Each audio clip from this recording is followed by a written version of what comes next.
ఈ వీడియోలో point by point నేను చెప్తాను. ఎక్కడ బోర్ కొట్టదు, ఎండింగ్ వరకు చూడండి. ఫస్ట్ పాయింట్, 2019-24 మధ్య ఆంధ్రప్రదేశ్లో జరిగినంతగా క్రైస్తవ మత మార్పిడులు మన భారతదేశంలో ఎక్కడా జరగల. గణేష్ గోల్డ్ తాకట్టులో ఉన్న బంగారాన్ని విడిపించి కొనబడును. సంప్రదించండి 9966651144.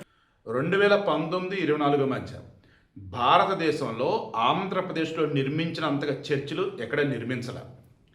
2019-24 మధ్య ఆంధ్రప్రదేశ్లో హిందువుల మీద కానీ, హిందూ దేవాలయాల మీద కానీ, హిందూ దేవుళ్ళ మీద కానీ జరిగినటువంటి దాడులు కావచ్చు, అండ్ ఇంకా అలా చెప్పాలంటే మాటలతో కానీ, రిమైనింగ్ వాటితో కానీ దారుణాలు ఎన్నో జరుగున్నాయి. అలా ఇండియాలో ఎక్కడా జరగదు. 2019-24 మధ్య ఎవరిదండి పరిపాలన ఇక్కడ? జగన్మోహన్ రెడ్డి పార్టీ వైఎస్ఆర్సీపీ. అయినా కానీ 2024లో జగన్మోహన్ రెడ్డి 11 సీట్లకే పరిమితమైన 39.67 39.8% ఓట్లు. సరే, వాళ్ళు చెప్పుకునేది 40% ఓట్లు వచ్చాయి. భారతదేశంలో ఎక్కడా లేనన్ని చర్చిలు ఆంధ్రప్రదేశ్లో ఉన్నా, ఆంధ్రప్రదేశ్లో ఉన్న క్రైస్తవులు మాత్రం హార్డ్లీ 2 లక్షలు, 3 లక్షలు, 4 లక్షలు, 5 లక్షలు ఉన్నారు అంతే. లెక్కల్లోకి రాకుండా మినిమంలో మినిమం 1 కోటి మంది ఉన్న ఆశ్చర్యం లేదు. కాబట్టి మీరు క్రాస్ చెక్ చేసుకోండి.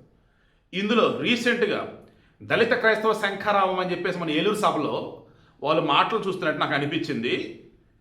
ఈ ఎస్సీలుగా ఉన్నటువంటి వాళ్ళు ఎవరైతే క్రైస్తవులుగా మారున్నారో వాళ్ళని మిగతా వాళ్ళు వాళ్ళ చర్చిలోకి రానివ్వట్లేదు అన్నట్టు, లేదా మిగతా వాళ్ళు కులానికి తగ్గట్టుగా చర్చిలు పెట్టుకుని నాకు అర్థమవుతుంది. అంటే ఇక్కడ ఏపీలో క్రైస్తవుల సంఖ్య ఇబ్బడిముబ్బడిగా పెరిగిపోయింది. అన్ని కులాలలో కూడా ఉన్నారు. వాళ్ళంతా గంప కొత్తగా 2024లో జగన్కు ఓట్లేశారు. అన్ని ఓట్లేసినా కానీ అందరు క్రైస్తవులా అంటే వచ్చిన 40%లో ఈజీగా 30% దాదాపు క్రైస్తవులే పడి ఉంటాయి. ఆ మిగతా పైన 10% ఉందే, ఇది న్యూట్రల్గా ఉన్నటువంటి వాళ్ళు ముస్లిమ్స్ వేశారు. ఈ న్యూట్రల్గా ఉన్నటువంటి వారిలో అత్యధికులు ఎవరు? హిందువులు. ఆ హిందువులు ఇప్పుడు వైఎస్ఆర్సీపీ పేరెత్తిన జగన్మోహన్ రెడ్డి గురించి మాట్లాడిన చీ కొడుతున్నారు. కారణం 2019-24 మధ్య ఏవైతే జరిగాయో అవన్నీ కూడా అనుకోకుండా జరిగినాయి కాదు, పక్కా ప్లాన్ ప్రకారమే జరిగాయి అని. ఏ రకంగా? హిందువుల సంఖ్య తక్కువ చేయాలి, క్రైస్తవ సంఖ్య పెంచాలి.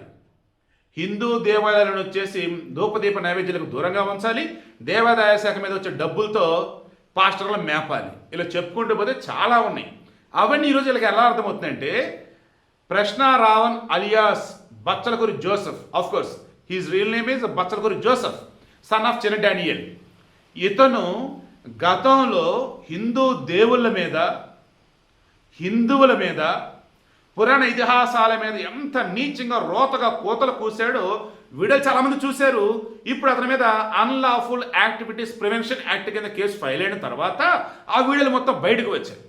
అది చూసినటువంటి చాలామంది ఇన్నాళ్ళు ప్రశ్నించే రావణం, ప్రశ్నించే జోసెఫ్ అని అన్న వాళ్ళు కూడా ఛీ వీడింత దరిద్రుడా, ఇంత నీచుడు అని చెప్పి దూరం జరిగారు. ఆ మూమెంట్లో జగన్మోహన్ రెడ్డి అతను సపోర్ట్ చేస్తూ పోస్ట్ పెట్టాడు. ఏకంగా అంబటి రాంబాబు వచ్చేసి ప్రెస్ మీటే పెట్టాడు సపోర్ట్ చేస్తూ. ఇక అది చూసినటువంటి హిందువులకి ఒక్కసారి కంపరం ముట్టిందండి. ఇంత worst party entry YCP. And Jaganmohan రెడ్డికి చేతులు ఎత్తేసాడరా, డోర్లు ఎత్తేసాడరా, క్లియర్గా క్రైస్తవం, బైబుల్ ఇదే నాది అని చెప్పేశాడరా, దానికోసం ఎంతకైనా తెగిస్తా అని చెప్పాడరా. ఇక ఏంట్రా ఆ పార్టీలో ఉండేది అని చెప్పి చీకొట్టి జనాలు బయటకు వస్తున్నారు. ఇక ఈ మూమెంట్లో పవన్ కళ్యాణ్ పవర్ ఇంకా పెరిగింది. ఏ రకంగా? అవునన్నా కాదన్నా ఏ నాయకుడికైనా ఆ నాయకుడి యొక్క త్యాగో, జాతో, ఆ సమూహం సపోర్ట్ కనుక ఉంటే ఎక్కువగా ఇక తిరుగులేని నాయకుడే. పవన్ కళ్యాణ్కి కాపులు సపోర్ట్ అని చెప్పేసి జగన్మోహన్ రెడ్డి రిమైనింగ్ ఏడుస్తూ ఉంటారు. బట్ అందరూ సపోర్ట్ చేయలే. అలా అందరూ సపోర్ట్ చేసేటట్టయితే ఈరోజు వైసీపీలో ఉన్న కాపులంతా మరి ఏంటన్నట్టు? అవునా కదా? సో ఇప్పుడు ఆ కాపులంతా కూడా పవన్ కళ్యాణ్ వైపు చూస్తున్నారు. కాపులలో అత్యధికులు ఐఎమ్ షూర్ హిందువులే, అత్యధికులు హిందువులే. ఓకేనా? ఈ హిందువులు ఇప్పుడు వైసీపీని వీడి జనసేన సైడ్ వస్తున్నారు. అలా టీడీపీ సైడ్ కూడా వెళ్ళొచ్చు. వైసీపీలకు ఉండమని అంటున్నారు. అంటే అక్కడ ఓట్ బ్యాంక్ పడిపోతుంది. అండ్ పవన్ కళ్యాణ్కి సంబంధించి సనాతన ధర్మ స్టాండ్ తీసుకొని వీళ్ళు ఎన్నేసి మాట్లాడినా తట్టుకొని నిలబడ్డాడు. ఇక పరిస్థితి చేయి దాడుతుంది అనుకున్నప్పుడు, ఇక చేతగానట్లో ఉండకూడదు అనుకున్నప్పుడు తన పవర్ ఏంటో చూపించాడు. దిమ్మ తిరిగే సెక్షన్ల కింద ఈ ప్రశ్న రావణ్ అలియాస్ జోసెఫ్ మీద కేసులు పడ్డాయి. ఇప్పుడు ఇక అంతా రియలైజ్ అవుతున్నారు, చిచ్చి ఇన్నాళ్ళు ఈ జగన్తో ఉన్నామా, చిచ్చి ఇన్నాళ్ళు ఈ వైసీపీలో ఉన్నామా, అదొక పార్టీయా, హిందువులకు భక్త వ్యతిరేకమైన ఒక పార్టీ, హిందూ దేవులు నీచతించగా తిట్టే వాళ్ళకి సపోర్ట్ చేసే పార్టీ, ఆ పార్టీలు ఇంకెందుకు రా ఉండాలి మనం అని చెప్పేసి వాళ్ళు బయటకు వస్తున్నారు. ఏపీలో అత్యధికంగా ఉన్నటువంటి వాళ్ళు కాపులు, వాళ్ళు ఏ పార్టీ సైడ్ ఉంటారో వాళ్ళదే గెలుపు. ఇప్పుడు వైసీపీ దరిదాపు కూడా వాళ్ళు పోరు. అండ్ పవన్ కళ్యాణ్ మరింత స్ట్రాంగ్గా మా నాయకుడు, మా కాపు నాయకుడు అని చేసి ఆయన హైలైట్ చేస్తున్నారు. సో పవర్ పెరిగింది, హిందువులంతా ఇప్పుడు ఏకమవుతూ ఉన్నారు. ఇక క్రైస్తవుల సంగతి వద్దాం. జడ శ్రవణ్ మన ఏలూరులో దళిత క్రైస్తవ శంఖరావం ఇది సభలో కూడా అతను జగన్ని డైరెక్ట్గా టార్గెట్ చేశాడు. ఏమని, ఏం చేశాడు జగన్ దళితుల కోసం, అటువంటి జగన్ ఇంకా మీరు ఎందుకు సపోర్ట్ చేస్తున్నారంటూ పాస్టర్లని ప్రజలని అందరినీ అడిగేశాడు.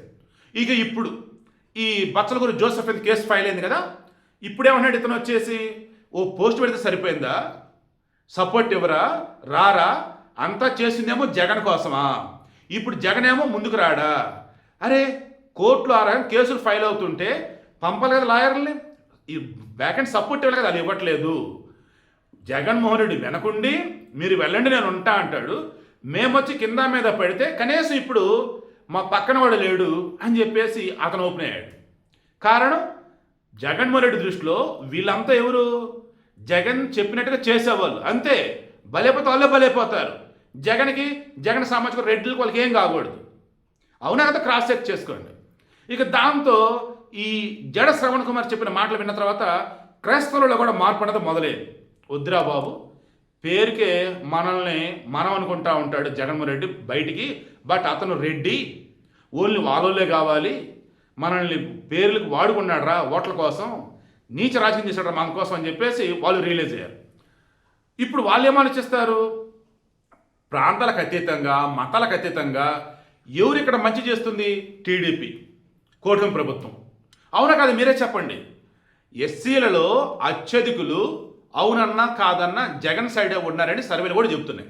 బట్ ఏ రోజైనా కానీ ఎక్కడైనా కానీ ఒక్క ఎస్సీలకైనా ఇబ్బంది వచ్చేలా వీళ్ళు చేశారా కూటమి ప్రభుత్వం? సంక్షేమ పథకాలు కావచ్చు, వాళ్ళకి అండగా నిలబడతాం కావచ్చు, అన్ని ద బెస్ట్ వాళ్ళు చేసుకుంటా పోయారు. సో ఇప్పుడు వాళ్ళు ఏం చేస్తారు, ఇక్కడ నెమ్మదిగా టీడీపీ సైడ్ వస్తున్నారు, జనసేన సైడ్ వాళ్ళు కొంతమంది, టీడీపీ సైడ్ వచ్చే కొంతమంది. ఇక ఎస్సీలు ఉన్న హిందువులు ఆబ్వియస్లీ బీజేపీ సైడే ఉంటారు. ఇక ఇప్పుడు చెప్పండి, 2029 ఎన్నికల నాటికి అసలు వైసీపీ ఉంటుందా? వైసీపీ ఉన్న టికెట్ పోటీ చేయడానికి బీఫామ్ ఇచ్చిన పోటీ చేసేది ఎంతమంది? డిపాజిట్లు వస్తాయా?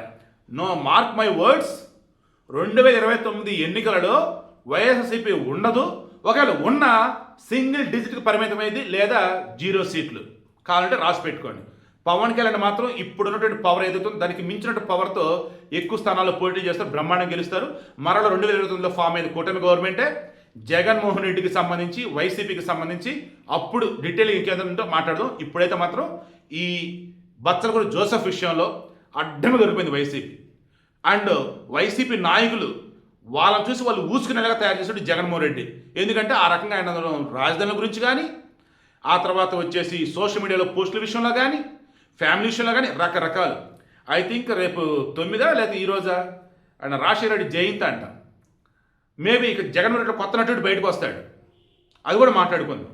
ఈ వీడియోకి మెయిన్ ఇంటెన్షన్, ఏపీలో ఉన్న హిందువులారా అంతా ఏకం కండి, ఏపీని కాపాడుకుందాం. ఏపీలో ఉన్న క్రైస్తవులారా శవ రాజకీయాలు చేసే వాళ్ళకి దూరంగా జరగండి, మిమ్మల్ని మీరు కాపాడుకోండి.